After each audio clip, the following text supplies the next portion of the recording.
Lecture number 6 है, 5 है या 6? 6।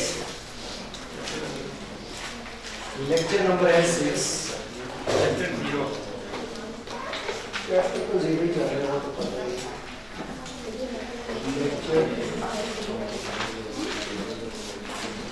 अदर इनकम हमने देखा था कि अदर इनकम क्या होगा कि अगर तो हम बिजनेस से हट के कहीं से अब पैसा कमाते हैं तो वो पैसा हमारे लिए इनकम होगी, लेकिन हमारी अदर इनकम कहलाएगी। अब वो अदर इनकम या तो फौरन से हमें मिल जाएगी या हो सकता है कि हम उसे जो है वो फ्यूचर में रिसीव करें। अगर तो हमें वो इनकम फौरन मिलेगी तो हम कहेंगे कि हमारी जो है अदर इनकम पहले से क्या हो गई। अब कमा तो लेंगे, अगर नहीं भी मिले पैसे, मतलब फौरन से कैश नहीं मिला, तो इनकम तो तब भी क्या हो चुकी होगी। अब कमा लिए हैं, मिले नहीं है, तो हम कहेंगे कि other income up. Other income up होगी तो ये डेबिट होगा या क्रेडिट? क्रेडिट, क्योंकि अदर इनकम किसमें थी? क्रेडिट में थी, कि अगर बढ़ेंगे तो ये क्रेडिट। अगर हमें फौरन से पैसे मिल गए उसके बदले में तो कैश भी क्या होगी। अब तो कैश एक एसेट है और एसेट अप हो तो डेबिट। और अगर हमने अदर इनकम कमा तो ली, अदर इनकम अप भी हो गई, क्रेडिट हो गई, लेकिन बदले में कैश नहीं था, उसने कहा कि बाद में प्रॉमिस कर लिया कि बाद में आपको पे किया जाएगा, तो मींस के ये किस पे होगी? क्रेडिट पे होगी ना। लेकिन आप इसे उधार क्रेडिटर ने नहीं देंगे। अब हमने जिसको सर्विसेज प्रोवाइड की थी या गुड्स प्रोवाइड की थी लेकिन उधार पे की थी, तो हमारा बिजनेस सर्विसेज प्रोवाइड नहीं कर रहा, क्योंकि बिजनेस 3 तरह का था। हमने कहा था कि हम ट्रेडिंग बिजनेस को लेकर चल रहे हैं, एक मैन्युफैक्चरिंग बिजनेस है, एक सर्विस वाला बिजनेस होगा, लेकिन हम ट्रेडिंग बिजनेस को लेकर चल रहे हैं। जिसको हमने गुड्स बेची होंगी या वो अपने बिजनेस से हटके होंगी। बिजनेस मेरा क्या है? बुक्स को बेचना। हो सकता है वहां पर कोई ऐसी चीज पड़ी हो और टेबल पड़ा हो, तो किसी दोस्त को अच्छा लगा, उसने कहा कि सर ये आप तो टेबल मुझे भेज दें। मैंने कहा यार ये मैंने बेचने के लिए तो नहीं रखा था, चलें खैर आप ले लें। अब अगर मैंने वो टेबल उसे बेच दिया तो ये जो मैंने उसे टेबल बेचा है, क्या ये मेरी अदर इनकम में आएगा या नहीं आएगा? आएगा। जो मैंने चीज बेची है ये अदर इनकम में आएगी, तो इसके एंट्री को बच्चा पास कर दे कि अदर इनकम क्या हो जाएगी। अब तो क्या? क्रेडिट। और बदले में अभी तो मैंने बताया ही नहीं कि मैंने कोई अपना नॉन करंट एसेट बेचा है, क्योंकि ये तो R1 में पड़ेगी। नॉन करंट एसेट का डिस्पोजल होना, वो तो हमने यहाँ सीखना ही नहीं है कि R1 का टॉपिक था। मैंने कल भी बताया था कि हमने सेल कर दी, तो ये जो बातें अभी भी मैं बता रहा हूँ ये तो सेल की हैं, तो सेल कर दी। अगर मैंने कैश पे की तो कैश आ गया, और अगर मैंने उधार पे की तो उधार पे दी, क्रेडिटर उसे नेम दे देंगे। लेकिन अगर मैंने नॉन करंट एसेट बेचा तो वो उसका जिक्र हमने यहाँ नहीं करना, क्योंकि वो डिस्पोजल है। नॉन करंट एसेट को बेचना ये R1 में जाके पड़ेंगे। अगर हमने कोई खर्चा किया था, एक्सपेंस पे आते, अगर हमने कोई खर्चा किया, कहीं से कोई सर्विसेज ली, उनके बदले में हमने कैश पे कर दिया, तो कैश कम तो कैश एक एसेट है, तो एसेट क्रेडिट। एक्सपेंस अप तो डेबिट। अगर हमने उधार पे करवा ली, वो खर्चा किया है, पैसे अभी उसके पे नहीं किए, तो जब हमने पैसे उसके पे नहीं किए तो एक एक्सपेंस तो हो गया अप, लेकिन अभी हमने पैसे उसे देने हैं, तो क्या होगा? अकाउंट पेएबल होगा। अकाउंट क्योंकि अकाउंट पेएबल होता है नॉन करंट एसेट के लिए, अकाउंट पेएबल होता है नॉन करंट एसेट के लिए। और जब कोई एक्सपेंस होगा तो उस एक्सपेंस के नेम के साथ उसे लिखा जाएगा कि ये अभी जैसे रेंट है, मैंने पूरा माह गुजार लिया, रेंट पे नहीं किया, मैंने कहा 2 माह के बाद आपको रेंट जो है वो पे पेएबल, रेंट पेएबल या एक्सपेंस पेएबल, लेकिन उस एक्सपेंस का जो भी नेम होगा उस नेम के साथ वहां पर पेएबल लिखा जाएगा। अगर अब ये तो उसमें हो गई दोनों बातें, अगर हमने अदर इनकम कमाई, अदर इनकम कमाई, अगर तो पैसे फौरन मिल गए तो कैश अप हो गया, कैश अप तो डेबिट। अगर बाद में मिलेंगे तो मैं उसे क्या लिखूंगा, क्या लिखूंगा, other income receivable, other income receivable के क्या रिसीव होना है, अदर इनकम होनी है, तो ये आ जाएगा अदर इनकम रिसीवेबल। और हमारे जो गुड्स गई थी, सॉरी गुड्स ही थी होंगी या इसके अलावा हो सकता है कि कोई सर्विसेज दी हो, तो उससे क्या हो चुका होगा, अदर इनकम, इनकम रिसीवेबल हो गई और अदर इनकम बढ़ गई। हाँ ठीक है, अदर इनकम बढ़ गई। जब अदर इनकम बढ़ी है तो क्रेडिट, अदर इनकम अप हुई तो क्रेडिट, और एक अकाउंट हमारे पास आ गया अदर इनकम रिसीवेबल का, तो रिसीवेबल एक एसेट है और एसेट अप तो डेबिट। अब कॉन्सेप्ट है लोन का, इसके बाद सारे मतलब हो गए, सिर्फ दो वो जो मैंने छोड़े थे वो रह गए। याद होगा तो मैंने कैपिटल में 2 छोड़े थे और मैंने ड्राइंग्स में 2 छोड़े थे, इसके अलावा तो मैंने सारे करवा दिए ऐसे ही। अब आते हैं लोन।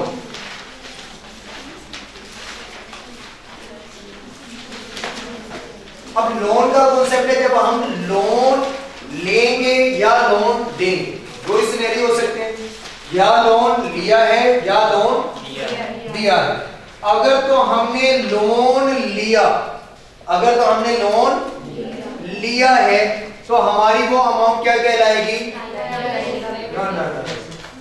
अगर तो लोन लिया है, अगर तो लोन लिया है तो वो होगी बोरिंग, वो होगी मतलब ये उधार लिया। और अगर किसी ने लोन दिया है तो वो क्या होगी, लोन या दिया है तो वो होगी लैंडिंग, क्योंकि लोन देने वाले को लेंडर कहते हैं और लोन लेने वाले को बोरवर कहते हैं। लोन जो लेता है उसे बोरवर कहते हैं और लोन देने वाले को लेंडर कहते हैं। जो अमाउंट वो लोन के तौर पर देगा वो लैंडिंग अमाउंट होगी और जो अमाउंट वो लोन लेगा वो बोरिंग अमाउंट होगी। क्लियर है? अच्छा, अब हमने उधार लिया है, लोन लिया है, बोरो किया है। जब बिजनेस ने कोई लोन लिया होगा, बोरो किया होगा, तो जब वो लोन आया होगा, मैं कहता हूं कि वो पैसों की शक्ल में हमने लोन लिया है, तो जब लोन आया तो कैश क्या होगी, अमीर बैठा करो जाती है। अब मैंने लिया लोन, अब जब मैंने लोन लिया तो अब मैं क्या होऊंगा, बोरिंग करने वाला। अब ये कौन है, लेंडर, जिसने ये अमाउंट लेंड कर दी और ये अमाउंट मेरे लिए क्या हो गई, बोरिंग अमाउंट हो गई। अब जब इसने ये लोन मुझे दिया तो मेरे पास ये पैसे आए तो कैश अब, तो कैश क्या हो गया, डेबिट।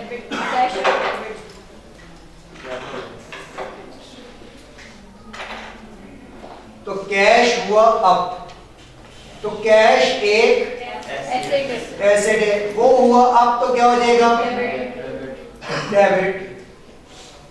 अब इसके अलावा जैसे ही मुझे पैसे मिले, जैसे ही पैसे ही मेरे पास आए, एक तो मुझे पता चल गया कि भाई कैश तो अब हो गया अब, लेकिन अब जहां जहां ये मुझे दिखेगा, इसको देख के मुझे क्या फील होगा कि मैंने इसको पैसे वापस देने, मतलब कि मुझे एक बोझ सा फील होगा, मैं नजरें चुराऊंगा इससे कि मुझे कहीं ये नजर ना आए। तो मींस के जैसे ही मैंने लोन लिया, पैसे आए और मेरी एक जिम्मेदारी भी बढ़ गई। ये तब तक नहीं थी जब तक कैश मेरे पास आया नहीं था। मैं इससे पहले बड़ा खुश था, लेकिन जैसे ही पैसे आया तो खुश भी हूं लेकिन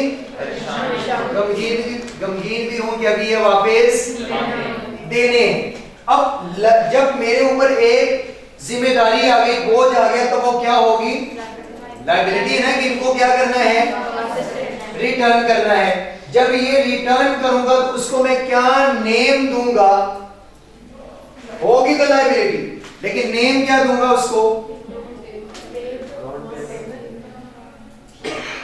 सोचिए, मैंने पैसे उधार लिए, अभी तक हमने पढ़ा कि उधार पे चीज जिससे खरीद कर आए होंगे उसे क्रेडिटर कह दिया। उसे हमने क्या कह दिया था? क्रेडिटर। जिसको उधार पे बेची होंगी गुड्स उसे क्या कह दिया था? डेटर था। अब इसके अलावा हमने अगर कोई नॉन करंट एसेट उधार पे खरीदा है तो फिर उसे क्या कहना? Account payable. अगर हमने कोई रिसीव करने थे, यानी कि कोई हमने सर्विसेज दी होंगी अदर इनकम, तो अकाउंट रिसीवेबल था, या जो भी हमारी अदर इनकम में थी अदर इनकम रिसीवेबल था। कोई एक्सपेंस हमने किया उधार पे किया तो एक्सपेंस पेएबल था। लोन लिया है, लोन लिया है तो लोन क्या होगा? लोन पेएबल होगा, लेकिन लोन पेएबल नहीं लिखा जाएगा। लोन का रेफरेंस देंगे कि लोन आया कहां से। अब मैं कहता हूं कि ये एचडीएल बैंक है, पेएबल नहीं। लोन लिया है ना, लोन आ गया तो एक लायबिलिटी है। मैं कहूंगा loan from bank, loan from बैतुला एक बैंक, लोन फ्रॉम एचबीएल मैं कह देता हूं। तो ये एक लायबिलिटी है या नहीं है? अगर मैंने लोन लिया है तो लोन एक लायबिलिटी है या नहीं? ये बैंक है, मैंने बैंक से पैसे लिए, कैश क्या हुई?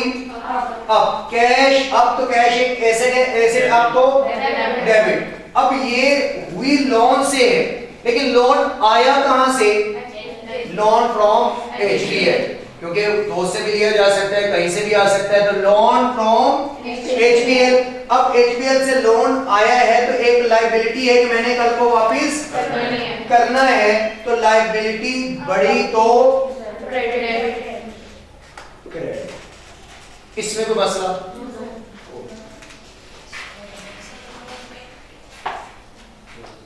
इसके बाद अब आगे जिसने लोन पे किया, जब बैतुला ने मुझे लोन पे किया, ये 1000 रुपए निकाल के दिए, तो इसकी पॉकेट में या इसके अकाउंट में जहां से इसी ने निकाल के ये पैसे दिए, कैश अप हुआ या डाउन? डाउन। तो कैश डाउन तो क्या होगा? क्रेडिट।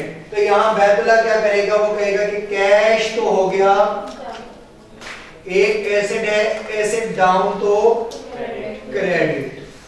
लेकिन अब इसको पैसे भी तो आएंगे, इसको ये भी हौसला है कि मेरा अगर एक asset in the form of cash गया है तो दूसरा चलता फिरता नजर भी तो आ रहा है ना, एसेट दूसरा चलता फिरता एसेट नजर आ रहा है। अब एक एसेट इसका कम हुआ ना, इसने पैसे दे दिए। अब मैं जब जब इसके सामने रहूंगा इसे तसल्ली रहेगी कि पैसे आने हैं। इसे ये पता है कि पैसा गया है, पैसा आया है। मुझे ये पता था कि पैसा आया, लायबिलिटी भी साथ ही आ गई, पैसा आया साथ ही लायबिलिटी आ गई। लेकिन यहाँ पैसा आएगा और पैसा ही दिखेगा, मतलब एसेट गया है और एसेट ही कोई दूसरा इसे नजर आता रहेगा। लेकिन अगर हम उसको चीजें बेचते थे उधार पे तो कहते थे डेटर, गुड्स बेचते थे उधार पे तो कहते थे डेटर। अगर हमने उससे कोई पैसे लेने हैं, अदर इनकम देखे तो अदर इनकम रिसीवेबल होती थी, ऐसे ही था ना। अगर हमने कोई रिटर्न कर दी तो वो भी हमारे पास पेएबल थे तो रिसीवेबल आ जाते थे। लेकिन अब क्या होगा? यहां पर हमने लोन लिया बैतुला से, चले ये लोन फ्रॉम बैतुला है तो इसका नेम आ गया। अब अगर मैं यहां पर लिखूंगा तो मैं डेटर लिखूंगा? नहीं, क्या लिखूंगा?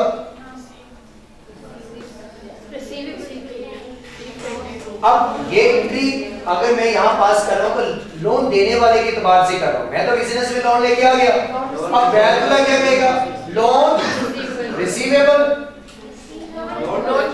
यहां आएगा रिसीवेबल टू रिसीवेबल टू आएंगे कहां से? सर सही, रिसीवेबल टू सर सही।